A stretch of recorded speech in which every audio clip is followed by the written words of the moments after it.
Umangat ang Gilas Pilipinas ng isang pwesto sa FIBA Men's World Ranking kasunod ng malakas na performance sa unang window ng 2025 Asia Cup Qualifiers. Nasa ika-37 na ngayon ang Nationals sa world standing sa pinakabagong update, isang bahagyang pagpapabuti sa ika-38 na pwesto nito pagkatapos ng FIBA 2023 World Cup. Ang pagtaas ng ranking ay kasunod ng pag-sweep ng Gilas sa February window ng FIBA Asia Cup Qualifiers kung saan din aminan nito ang Hong Kong, 74 hanggang 64, at Chinese Taipei, 106 hanggang 53. Walang matinding pagbabago sa ranggo sa mga kapitbahay sa Asia dahil nanatili ang Gilas sa ika-8 pinakamahusay na koponan sa kontinente.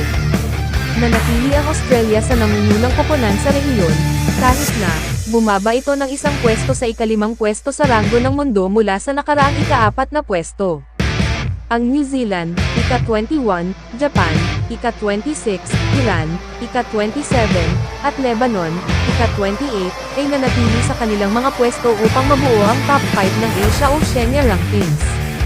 Ang China ay nasa labas ng top 5 sa ika-29 sa mundo habang si Jordan ay nananatiling 5 pwesto sa unahan ng Gilas sa ika-32.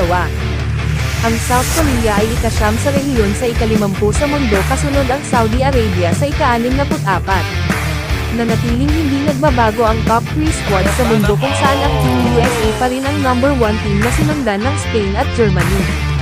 Ang Serbia ay tumalon sa ika-4 upang lampasan ang Australia.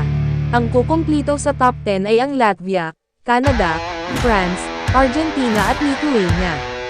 Ang pinakabagong update sa ranggo ay ang huli rin bago ang FIBA Olympic Qualifying Tournament na itinakda sa Hulyo. Makakalaban ng Gilas ang Latvia sa mismong home turf nito kasama ang world number 23 Georgia.